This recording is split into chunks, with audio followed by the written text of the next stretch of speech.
Good morning, ladies and gentlemen. Welcome to Education Channel. You ask, we give you experts answer. I'm an expert in positive behavior sport. I'm very happy to be here to listen and give you a professional answer. For Marco, a principal of secondary school in Vietnam. Marco, could you please introduce yourself? Thank you. Good morning, and thank you for having me at the Education Channel. Well, I'm Marco. I'm the principal at the Hope School Secondary, and we've been having lots of problems, behavioral problems especially among our students, and I'd like to know what advice you can give me to reduce this issue. Let's start with the issue. Marco, could you share what challenging behavior occurs at your school? Well, there are many issues occurring in the Hope School right now, but I'd like to tell you a little bit about Hope itself. Hope is a secondary school in rural Vietnam. There are about 500 students attending Hope, all from grade 6 to grade 9. Most of the students' parents are farmers and live in poor conditions. Parents spend most of their time working several hours, and they hardly find spare time for their children. During the last few years, challenging behavior has increased at Hope. In terms of learning, the rate of students cheating has increased significantly. Students missing class with no apparent reason is becoming a common occurrence. Another major concern for us is our higher than usual drop rate. With regards to relationships, a large number of students are involved in bullying and fighting. Teachers and parents are being disrespected on a daily basis. There has even been reported cases of students hitting their teacher in class facilities. Yes, I understand that's a serious problem. So what does your school staff do to prevent the issue? Well, we don't actually prevent, we react when the challenging behavior happens. Depending on the level of misbehavior, we give different types of punishment, from light to severe. Light punishments, such as writing a paper on what was done wrong and a commitment to improve and stop this behavior. Another example would be assigning a student to write up to 200 times that the behavior will not happen again. Severe punishment includes physical punishment. A slap on the cheek, palm, or on the bum is common. Kneeling on the floor for several hours is also common. We may also call the parents for a meeting regarding bad behavior, or the student may also be asked to clean the toilet. Even public humiliation is used, or in the worst cases, the student can be expelled from school for 1 week or even permanently. I realize we're not getting any results from our students. It's evident we can't reduce the rate of negative behavior with these types of measurements. You're right, Marco. Your school is using punitive, reactionary policies to deal with challenging behaviors. However, many studies show that its effectiveness. Seriously, it causes many negative effects on students. First, direct physical harm. Corporal punishment kills thousands of children every year, injuries many more, and is the direct cause of many children's physical impairments. On physical punishment, however mild and light, carries an inbuilt risk of escalation. Its effectiveness in controlling children's behavior decreases over time, encourage the punishers to increase the intensity of the punishment. Second, it increases aggression in children.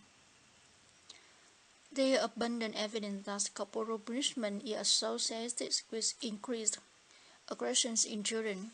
Studies which use a prospective design have refuted the idea that children who are more aggressive experience more corporal punishment. Research consistently suggests that the experiencing physical punishment directly causes children's level of aggressiveness to increase. Corporal punishment in any setting can create a culture of violence when other forms of violence can thrive. Thus, moral internalization and increased antisocial behavior. Research has consistently found that, far from teaching how to behave, corporal punishment in fact makes it less likely that they can learn the lesson adults want them to learn. With aggression in children, punishment has been implicated in a variety of studies as a factor in behaviors such as bullying, lying, cheating, running away, truancy, school behavior problems, and involvement in crime as a child and young adult. Fourth, perpetration and experience of violent, antisocial, and criminal behavior in adults. Punishment is closely related to other forms of violence perpetrated and experienced by adults. The acceptance of corporal punishment of children increases social tolerance of other forms of violence. Studies found that societies which make more frequent use of punishment endorse other forms of violence more. Society in which corporal punishment was used more frequently also deliberately educated children to be aggressive to a greater extent and engage more in warfare. Corporal punishment is particularly closely related to immediate partner violence against women. The two kinds of violence often coexist, and experiencing corporal punishment as a child increases the chance of both being a victim of perpetrating immediate partner violence as an adult. Fifth, mental harm and indirect physical harm. Corporal punishment is not only physically but also emotionally painful. The link between corporal punishment and poor mental health in childhood and adulthood are clear. Studies concluded that corporal punishment is significantly associated with a decrease in children's mental health, including behaviors, anxiety, disruptive disorder, depression, and hopelessness in adolescence. Unaided in mental health in adulthood found an association between corporal punishment and poor mental health, including low self-esteem, depression, alcoholism, self-harm, and suicidal and commit suicide. Sixth, impaired cognitive development. Studies suggest that punishment can have a negative impact on children's cognitive development. This may be due to the effects of early experience of fear and stress on the developing brain.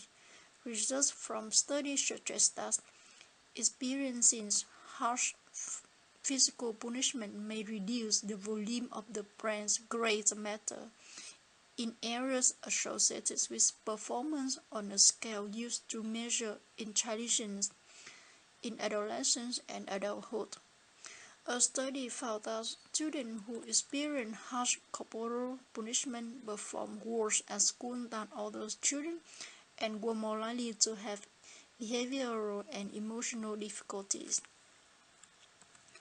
School corporal punishment clearly violated children's right to education, including by creating a violent and intimidating environment in which children are less able to learn. Hence, I can conclude that punishment-based strategies are not only effective at challenging behavior, but possibly separate problems. It's apparent that these punishment-based measures are not appropriate for using at school. So what can we do to decrease the challenging behaviors? From an expert's perspective, I highly recommend how schools should implement a professional development program on positive behavior support. And what is this positive behavior support? To understand positive behavior support, we need to understand challenging behavior. All behaviors happen for a reason, and challenging behavior is no different. Challenging behavior makes life more difficult for the person doing it and those around them. Challenging behavior takes many forms. It might involve someone hurting themselves, hurting other people, being aggressive, or anything else that had a serious impact on an individual's day-to-day life. Often they deal with by using temporary solutions, short-term fixes that don't actually address why the behavior is happening. They may make the behavior worse, and they can have a significant impact on quality of life. Some people prefer to call it positive behavioral support to remind us the important fact that it comes from the scientific understanding of behavior. You might hear people call it positive behavioral support, and it is usually called PBS for short. Although challenging behaviors can be difficult and distressing for all, they are often the most effective way an individual clearly has to get their needs met. PBS aim to find the meaning behind a person's behavior and then help them to find other ways to achieve what they want. PBS is a framework for working out why challenging behavior gets a person needs met and then finding better way for this to happen. PBS uses a technique of applied behavioral analysis guide by a strong value-based and delivered in person-centered way. That means around the individual and their unique needs. In working out why there is challenging behavior, PBS specialists involve the person, their carer, their families, and staff who support them. Working together, they use scientific way of collecting information to understand what the purpose of the behavior is. As part of this, they need to check whether the person have health problems that were causing their pain or discomfort. Once they know the why, they use the information and data to design a positive behavior support plan. A PBS plan will be different for each person and will be based on what we think the behavior means. It means that everybody knows the best way to work together to support the person. The main part of the plan will include some strategies for avoiding things that distress the person, as well as plans to teach them better and less harmful ways to get their needs met. It usually involves teaching someone new skills so they can do more things for themselves, or some better way to communicate. It can have plans to teach them coping strategies so they can learn to cope better in the future with situations that are difficult for them. It also have some ideas to support the person if they do start to become upset. These are things that keep them to make them feel better. The plan will also have clear guidance so everybody knows what to do. If things become unsafe, these strategies will only be used if absolutely necessary to keep everybody safe at that time. A PBS plan will also have ideas to improve the person's everyday life and feelings of well-being. Information will be collected over a set period of time to see if the plan is working. Hopefully, the quality of life for the person will be improving. If it isn't, the specialist will try and find out why.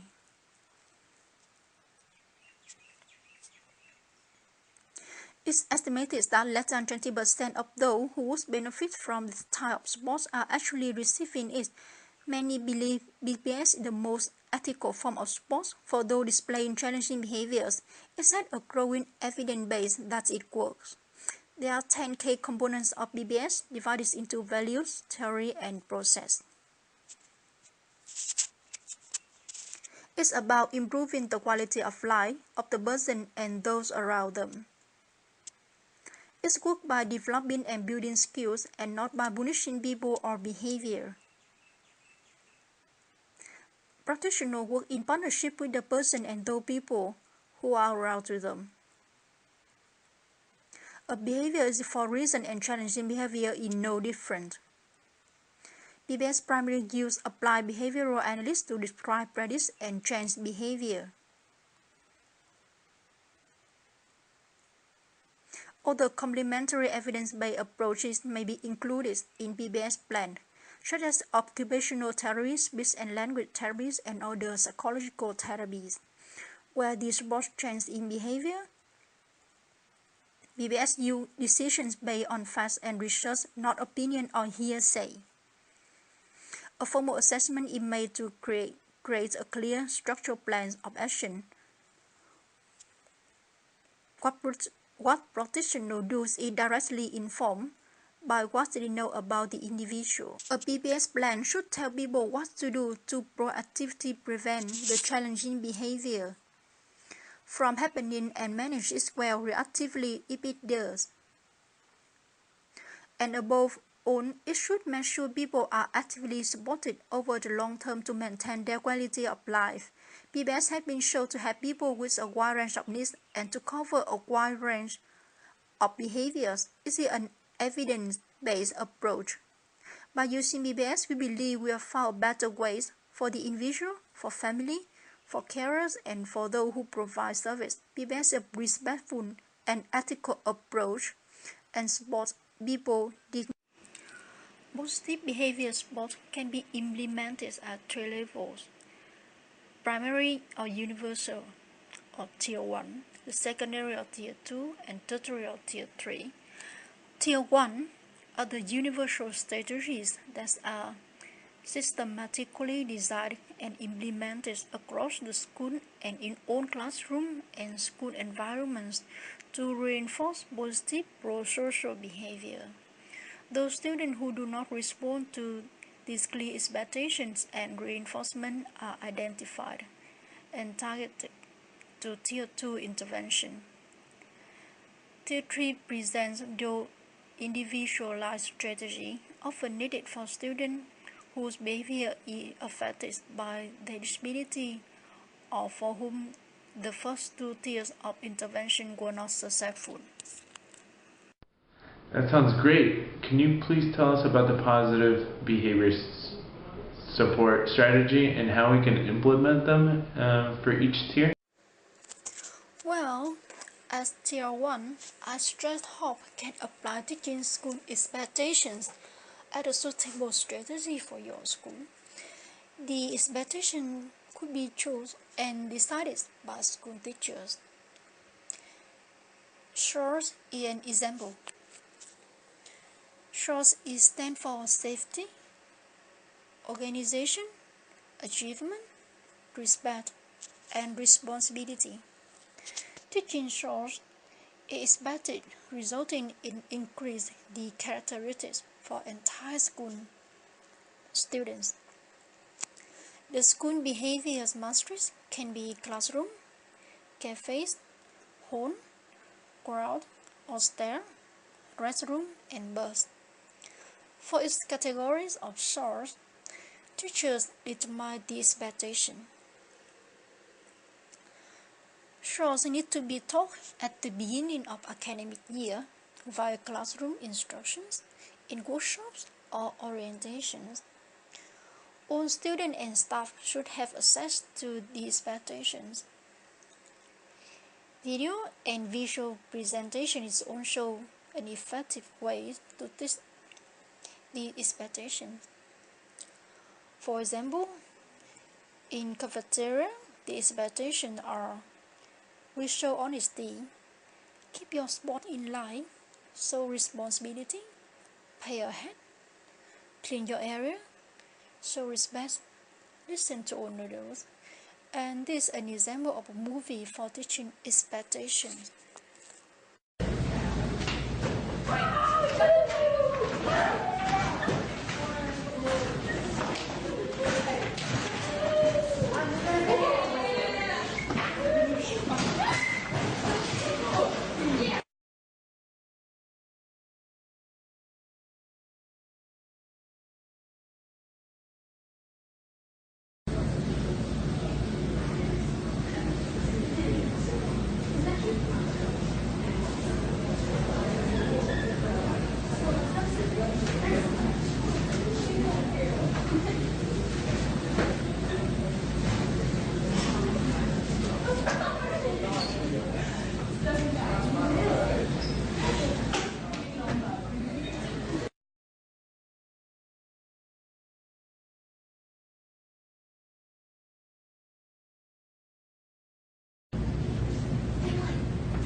stay here.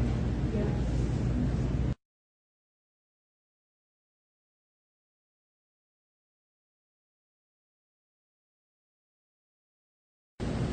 Okay guys, it's time to clean up your area, throw your trash away and go out. Make sure everything under the table is done.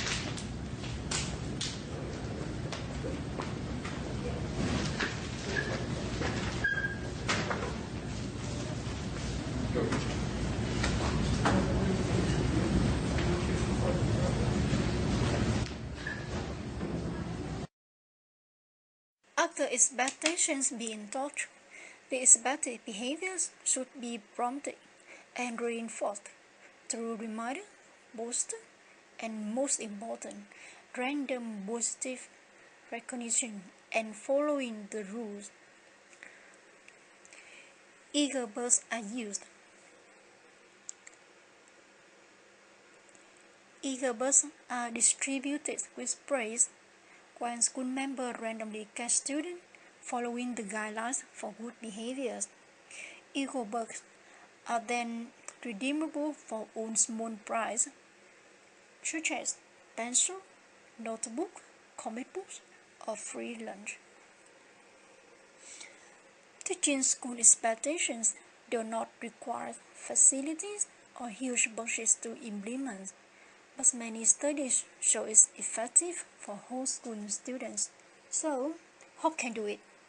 For safety, organization, achievement, respect, responsibilities.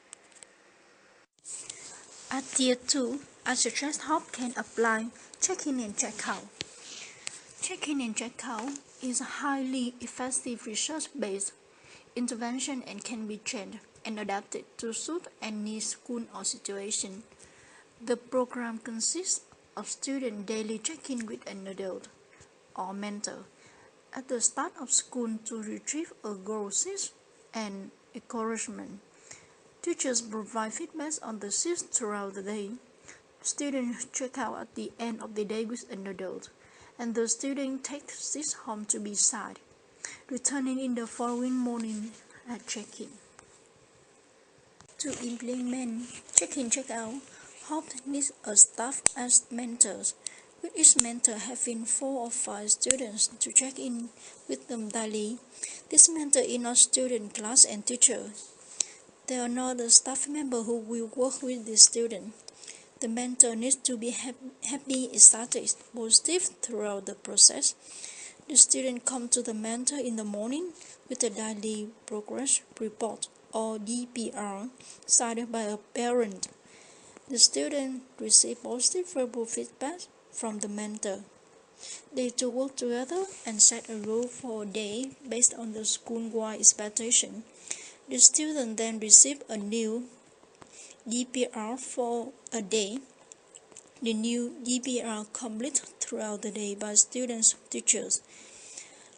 At the end of the day, students check out and receive positive feedback.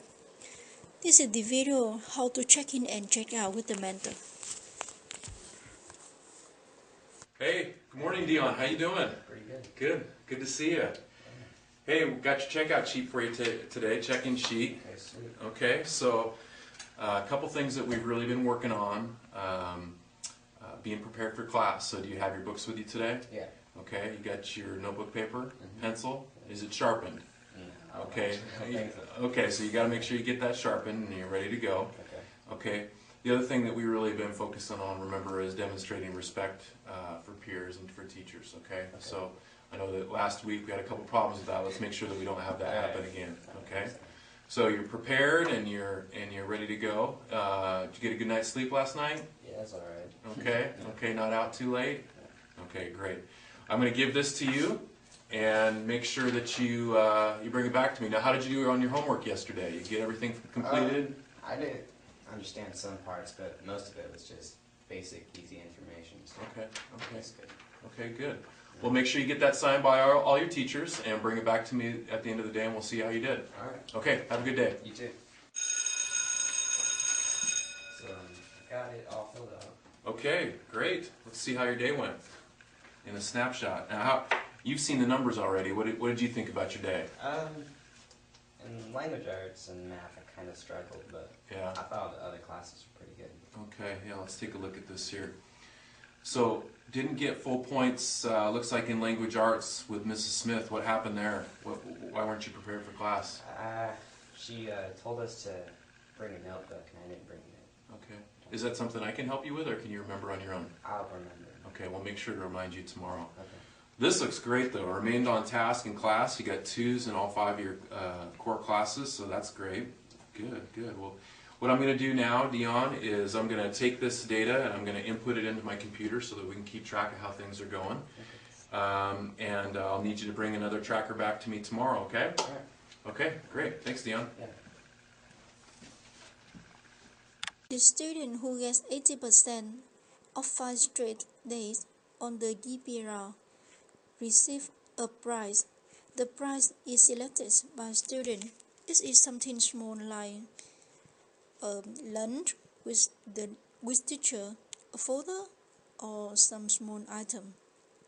Students stay for check-in check-out for all 8 weeks, and then a breakfast will be celebrated in January and June, or depend on your school schedule, for all those students who successfully complete the program.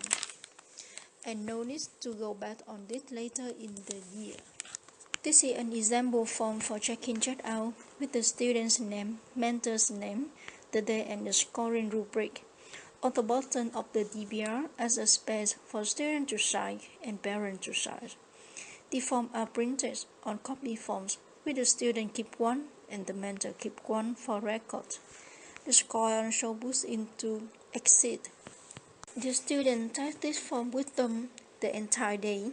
At natural break, for example, after their reading or math blocks and go into the cafeteria, the student receive a 1, 2, or 3 in each area.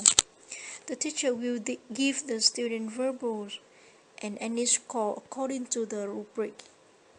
Let's watch a student gets feedback from a classroom teacher. That's it. Let's go ahead and wrap things up. Let's get ready to go.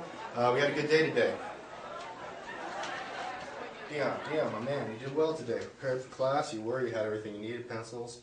You remained on task, which was good. I'm glad to see you stay with it today. Demonstrated respect, you were good, didn't have any problems with anybody. Overall, I gave you 2s through the whole thing. So better than yesterday. Better than yesterday, man. Good stuff today. You have a good day. All right, you too. The classroom teacher gives the student verbal feedback in a score at the natural break mark on their DPR. The teacher suggests areas to improve and acknowledge strong areas for the student. The teacher needs to be positive, enthusiastic, and not just mark the DPR with the score without explanation. At the end of the day, student checks out with the same mentor and goes throughout the day. The student then takes the DPR home to be signed. For Tier 3, I recommend positive behavior intervention plans. It's suitable for students with behavioral disorders or who don't adapt well with Tier 1 and Tier 2. A positive behavior intervention plan may also be referred to as behavior intervention plan or behavior management intervention. A positive behavior intervention plan is a specific plan of action that designs effective positive behavior interventions to teach the student more acceptable behaviors to replace the inappropriate behavior. The purpose is to teach the teacher more appropriate behaviors that meet the same functions or purpose of the inappropriate behaviors previously exhibited. There are 4 steps for implementing this strategy. Step 1. Develop interventions and strategy. Prevention strategy. We need to understand and answer the question: what strategies can be implemented to prevent the problem behavior from occurring to facilitate success? This strategy removes the trigger or modify the environmental context to make problem behavior irrelevant. For example, change in environment setting, instruction methods, and visual strategy.